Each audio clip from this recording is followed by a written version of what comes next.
Ya, halo. Selamat berjumpa kembali dengan saya, Jogi Sidabutar. Apa kabar saudara-saudara sekalian? Saya harap semua kita dalam keadaan baik-baik, dalam keadaan tabah, dalam keadaan sabar, dan dalam keadaan terpelihara. Nah, saudara, saat ini, ya, pada kesempatan ini saya ingin berbagi tentang fenomena-fenomena akhir zaman, tentang tanda-tanda akhir zaman. Namun sebelumnya saya ingin mengajak saudara memuji Tuhan terlebih dahulu.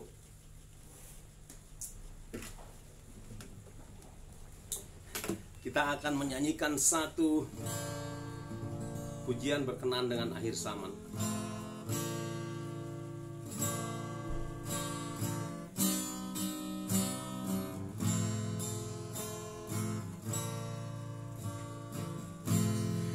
Zaman sekarang berjagalah, lihat dunia bergelora,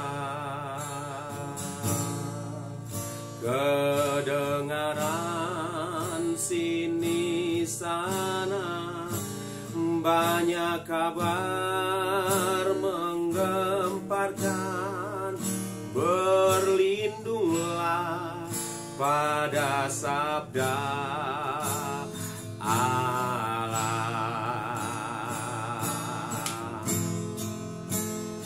Zaman sekarang berjagalah,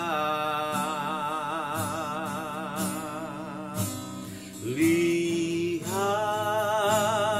dunia bergelora, kedengaran sini sana banyak kabar menggemparkan, berlindunglah pada firman Tuhan.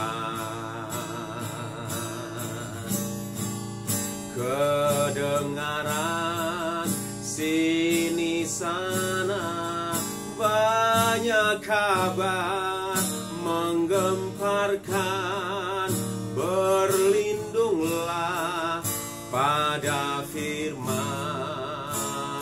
Tuhan. Berpeganglah pada firman Tuhan. Kita berdoa sejenak Bapak Ibu Saudara. Saudara boleh pejamkan mata dan kita berdoa. Bapa di sorga, kami berdoa saat ini Tuhan, minta Roh Kudus yang terangi hati pikiran kami, sehingga kami dapat menerima, menangkap, menikmati firman Tuhan yang akan kami renungkan saat ini. Roh Kudus tolong setiap orang yang mendengarkan video ini Tuhan, sehingga yang sakit disembuhkan, yang susah dihiburkan Tuhan, yang berbeban berat dilepaskan, yang berkekurangan mendapat pertolongan Tuhan saat ini Tuhan. Terima kasih Bapa, bahkan yang berduka, yang berkabung, Tuhan hiburkan dengan berlimpah-limpah. Terima kasih Bapa, berkatilah Tuhan renungan firman Tuhan pada saat ini, di dalam nama Tuhan Yesus. Kita sama-sama katakan amin. Nah, saudaraku yang saya kasihi dalam Tuhan Yesus Kristus, seperti saya katakan tadi bahwa kita akan sama-sama belajar tentang tanda-tanda akhir zaman, ya, tanda-tanda akhir zaman. Di dalam satu bagian firman Tuhan, ya, Tuhan Yesus pernah berkata begini, ya. Di dalam salah satu Injil Tuhan Yesus pernah berkata demikian. Tanda-tanda musim, tanda-tanda hari yang kamu mengerti, katanya demikian, saudaraku. Sedangkan tanda-tanda zaman tidak. Nah, itu yang Tuhan katakan. Tanda-tanda musim, cuaca, kamu bisa ramal, kamu bisa memahami. Kalau mendung akan datang hujan, atau kalau panas terik kemungkinan akan tercurah hujan dan lain sebagainya. Itu kita biasa mengamati tanda-tanda, kita biasa mengamati musim tersebut. Nah, sekarang tanda-tanda zaman yang saya pakai istilah musim ya untuk tanda-tanda zaman. Kita sedang hidup di satu musim yang sangat spesifik. Nah, kembali soal musim Bapak Ibu Saudara, di negara barat umumnya ada 4 musim, sehingga mereka dapat membedakan antara musim dingin ke musim semi, ke musim kemarau, dan seterusnya. Ada 4 musim. Di Indonesia cuma ada 2 musim, sehingga kita tidak terlalu dapat membedakan suasana di antara satu musim dengan musim yang lain. Kita tidak terlalu mempersiapkan segala sesuatunya ketika musim hendak berganti. Tetapi di negara-negara barat sana, ketika berganti musim, katakanlah dari musim panas katakan akan berganti beralih kepada musim dingin, mereka waktu satu musim panas tersebut, mereka sudah mempersiapkan pakaian, makanan, dan lain sebagainya untuk masuk ke dalam musim dingin. Nah, demikian seterusnya, saudaraku. Nah, demikian juga kita saat ini sesungguhnya kita sedang hidup dalam satu musim yang spesifik. Ya, musim ini adalah akhir zaman. Di akhir zaman ini ada banyak tanda-tanda, saudara-saudara. Ada banyak tanda-tanda. Ya, tanda-tanda secara ekonomi moneter ada tandanya tertulis di dalam Wahyu 6 ayat 6. Secara ilmu iptek ya, ilmu pengetahuan dan teknologi ada tandanya. Itu tertulis di dalam tadi di dalam Wahyu 6 ayat 6 berkata bahwa itu berbicara tentang harga barang-barang yang akan semakin membumbung tinggi. Lalu yang berikutnya saudara-saudara, tanda dari sisi iptek. Dari sisi iptek, di mana ilmu pengetahuan teknologi sekarang ini terasa sudah berada di puncaknya, ya, sudah berada di puncaknya.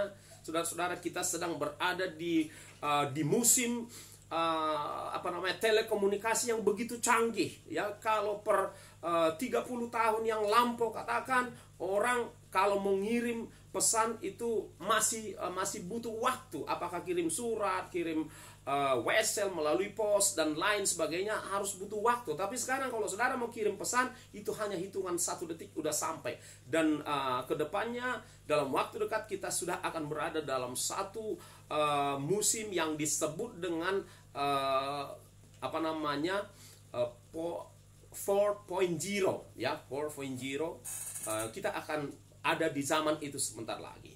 Nah, itu ada di mana? Ada di Daniel 12 ayat 4 dikatakan bahwa pada hari-hari terakhir akan bertambah pengetahuan. Kemudian musim apa lagi saat ini Bapak Ibu Saudara?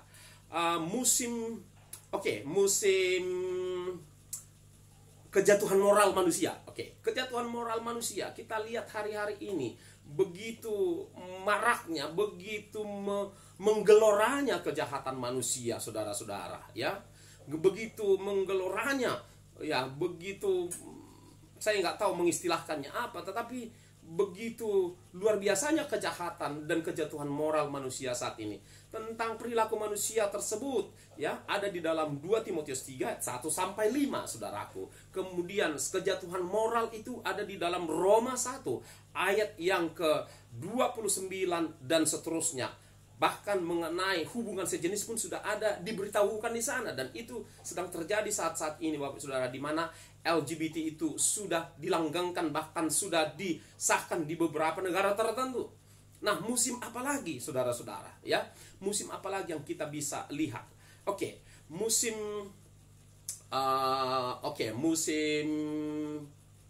dari sisi iman kita akan lihat bahwa ada fenomena-fenomena yang terjadi dari sisi iman, ya, khususnya dari sisi iman Kristiani Bapak Saudara. Yang terjadi itu adanya kebangunan rohani di mana-mana saat ini, adanya kebangunan rohani, adanya penuaian jiwa-jiwa, ya seperti di Afrika per 25 tahun terakhir ini minimal tidak kurang bahkan mungkin lebih saudara-saudara ada 50 sampai 75 juta jiwa itu yang tercatat ya yang datang kepada Tuhan Yesus Kristus. Kita nggak bicara soal kualitas dan pembinaannya, itu topik lain saudara-saudara, tapi yang datang percaya kepada Tuhan Yesus di benua Afrika paling kurang, paling sedikit, tidak kurang dari 50 sampai 75 juta.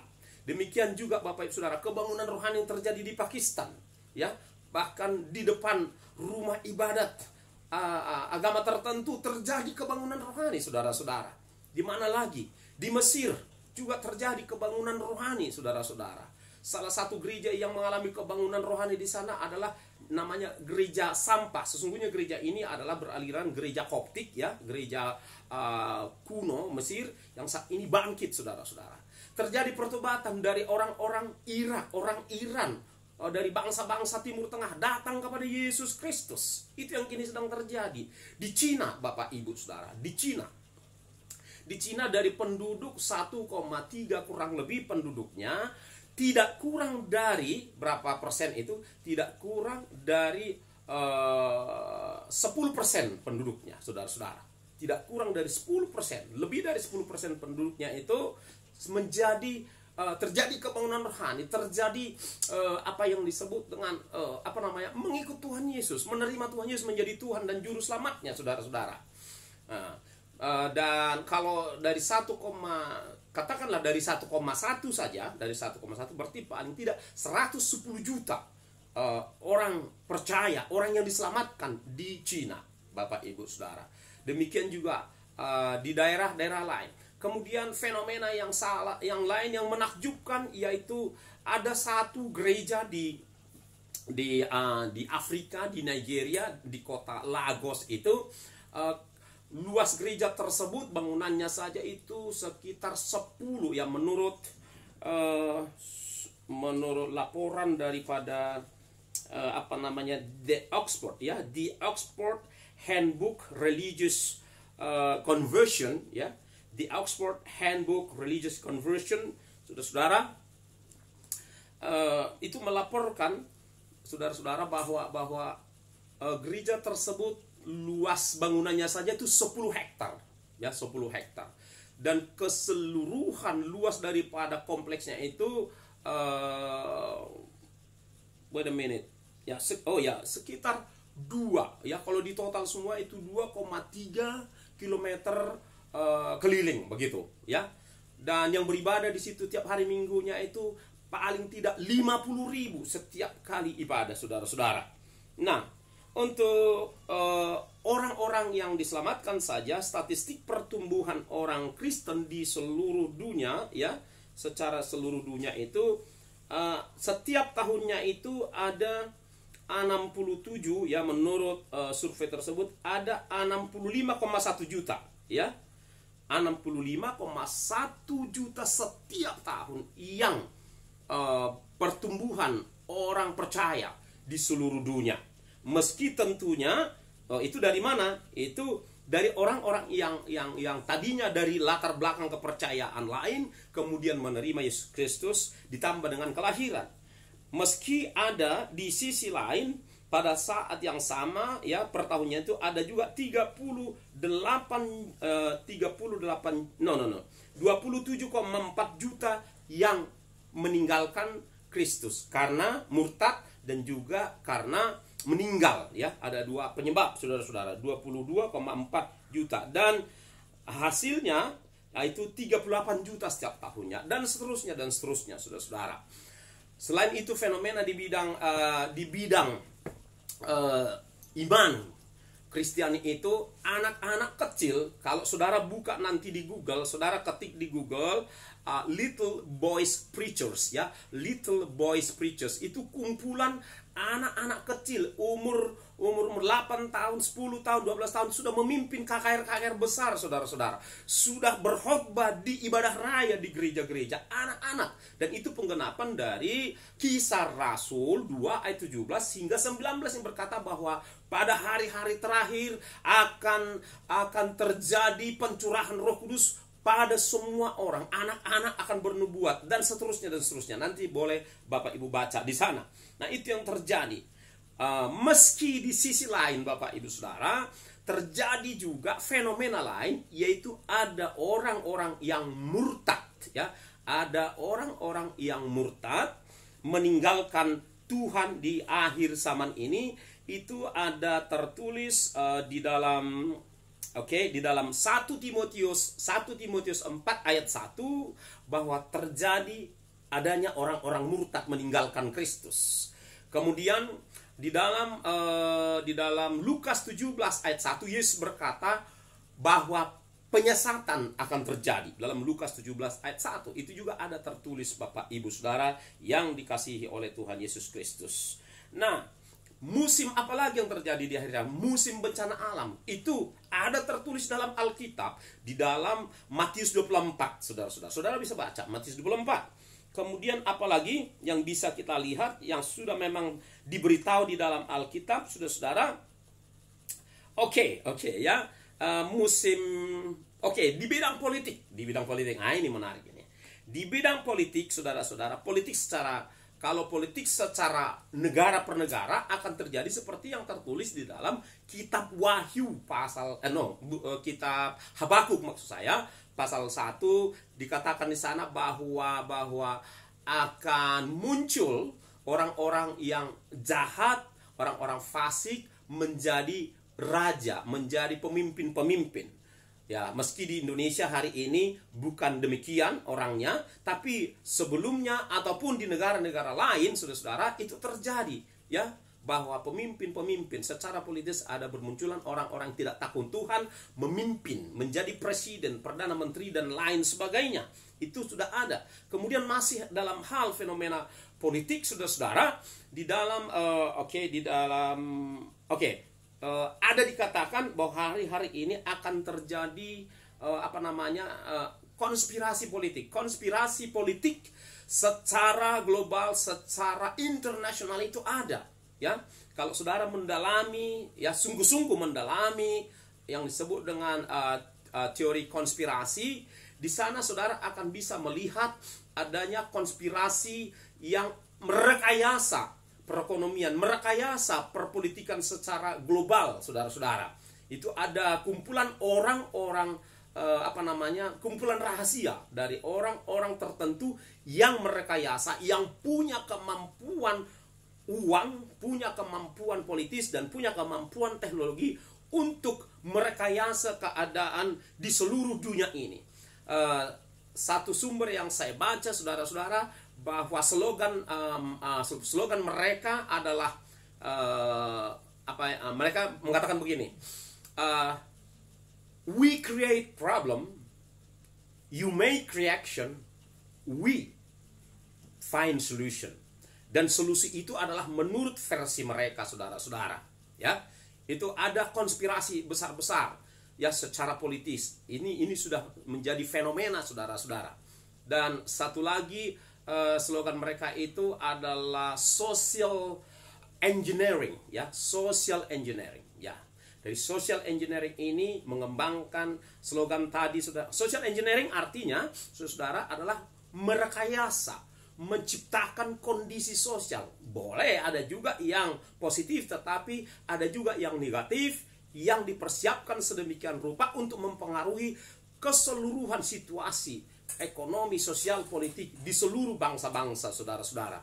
Nah, dari itulah salah satu fenomena politik secara mendunia.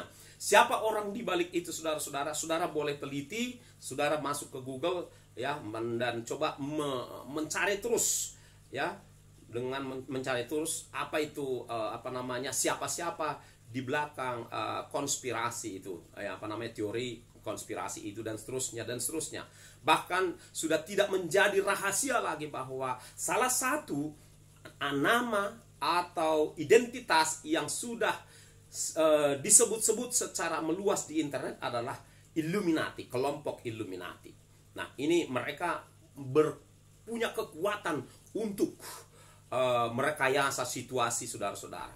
Nah, Nah, kalau nanti di kesempatan lain, coba saudara masuk dan baca di dalam Wahyu 18. Memang ya di dalam Wahyu 18 itu ada satu kekuatan yang luar biasa di dunia ini, di akhir zaman, yang mampu mengendalikan bangsa-bangsa, mampu mengendalikan segala sesuatunya, saudara-saudara. Di luar Tuhan ya, di luar Tuhan ada.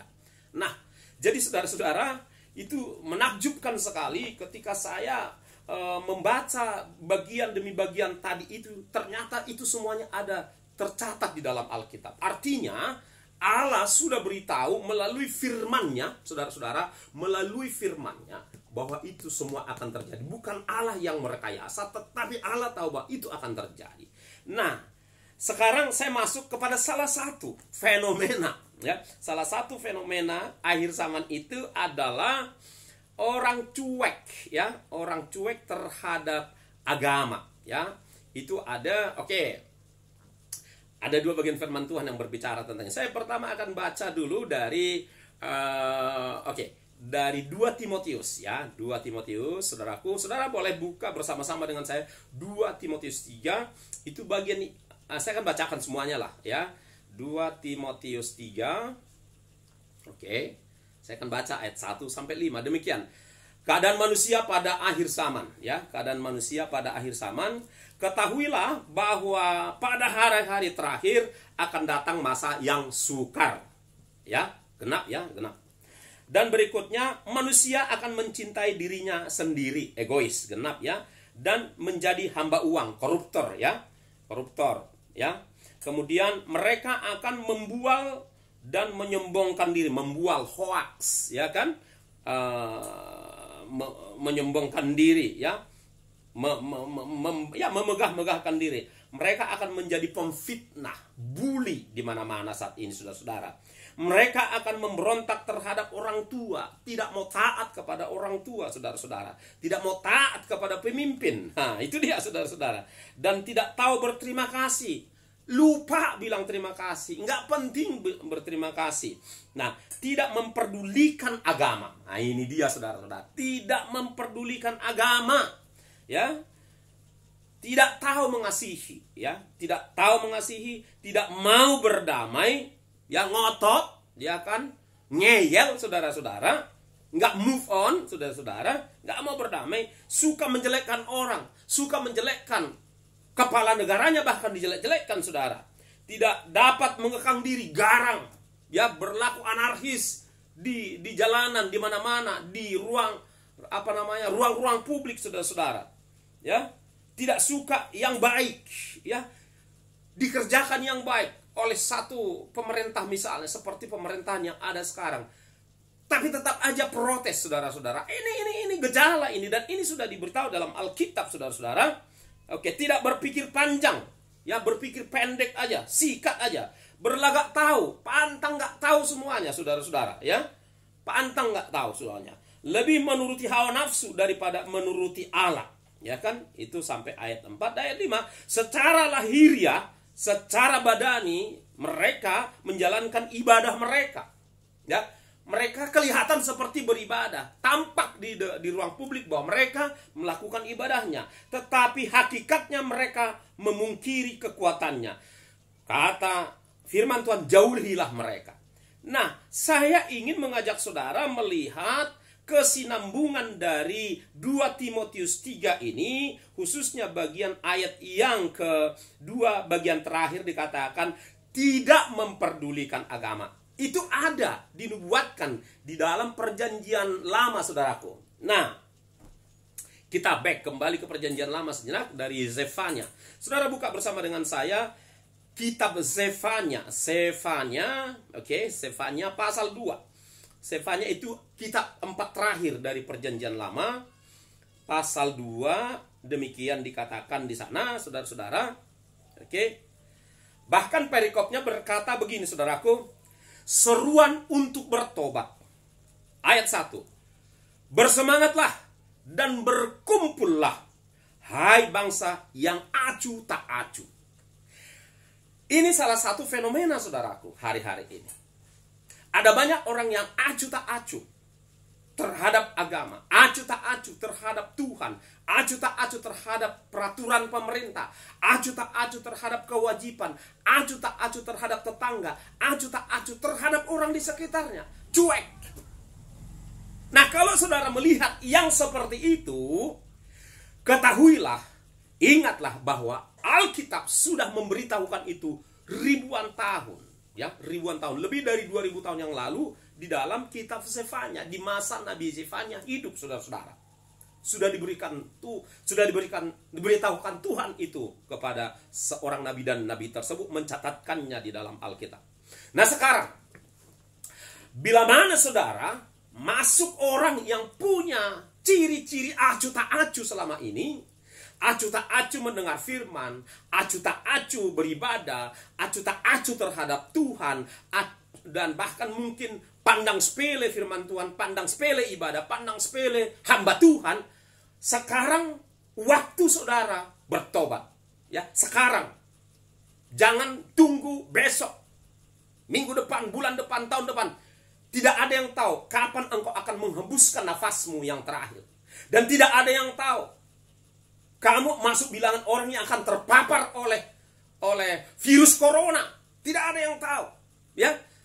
Tidak perlu sombong, saudara-saudara. Jika engkau merasa dirimu sedang hebat, kuat, sombong, bisa, dan lain sebagainya, sekarang sadarilah bahwa engkau sangat terbatas adanya. Atau mungkin kau tidak hebat, tidak kuat, tidak pintar, tidak terkenal, tapi juga sombong. Nah, engkau juga perlu bertobat sekarang. Sekarang waktumu bertobat. Dan orang model engkau, ya, bisa juga. Banyak juga model orang seperti engkau sudah mati kena virus corona. Oleh sebab itu, insaflah, ya, insaflah, dan jangan keraskan hatimu. Buang keras kepalamu, buang keras hatimu itu sekarang. Seriuslah mencari Tuhan. Seriuslah datang kepada Tuhan. Di dalam Yesaya, di dalam kitab Yesaya, pasal 55 ayat 6 berkata, carilah Tuhan selama ia berkenan. Berserulah kepadanya selama dia mau dengar, saudara-saudara. Hets, dengar baik. Ada waktunya Tuhan gak dengar. Ada waktunya Tuhan tidak mau merespon, saudara-saudara. Saya melihat banyak kesaksian dalam pelayanan kami, tanpa menyebut namanya, tetapi saya akan sebut alamatnya.